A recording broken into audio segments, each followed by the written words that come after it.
PR পদ্ধতিতে নির্বাচনের ব্যবস্থার জন্য জামাত ইসলামী এবং অন্য আরো অনেক দল এখন ঐক্যবদ্ধ হয়েছে। কারণ আপনি জাতীয় সরকার করতে চান, এটা মুখে বলেন না অন্তরে বলেন, এটা বোঝার জন্য বাস্তব প্রয়োগ পদ্ধতি হচ্ছে পিআর পদ্ধতি।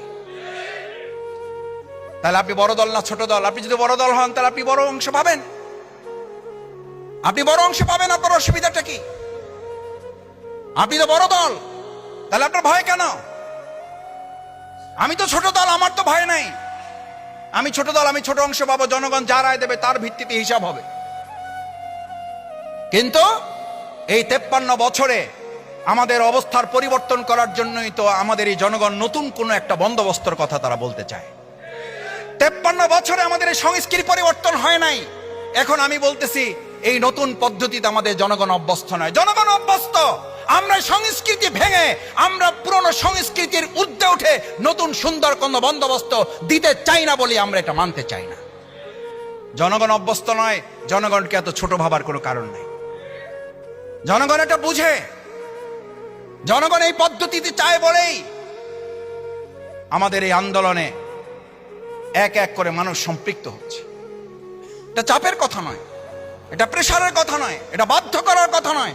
আলোচনার ভিত্তিতেই আমাদের এই সমস্যার সমাধানের পথ বের করতে হবে। কারণ আমাদের 53 বছরেতে সব অলি গলি পার হয়ে আমরা তো এসে মানুষকে মুক্তির ব্যবস্থা করতে পারি নাই, মুক্তির রাস্তা তো আমরা দেখাতে পারি নাই।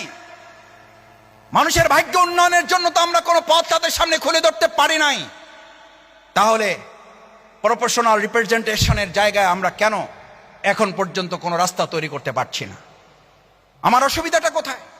পৃথিবীর যেসব রাষ্ট্রে আছে সেই সব রাষ্ট্রের সাথে আমরা যদি একটু মিলানোর চেষ্টা করি, মিলানোর দরকার নেই।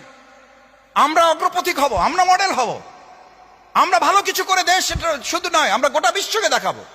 সেই পথ এবং পদ্ধতি তো আমাদের আবিষ্কার করার দায়িত্ব এই নতুন প্রজন্ম গ্রহণ করেছে। পৃথিবীর ইতিহাসে 2024 এবং জুলাই আগস্টের মতো এরকম ঐতিহাসিক গণ অভ্যুত্থান আর কোন রাষ্ট্রে কে করেছে? যেই রাষ্ট্রে গণ অভ্যুত্থান করেছে, আমরা আগামী দিনে এমন বন্দোবস্ত মানুষের সামনে তুলে ধরতে চাই, এমন পাটাতন তৈরি করতে চাই যেখানে আর স্বৈরাচার মাথা উঁচু করে দাঁড়াতে পারবে না।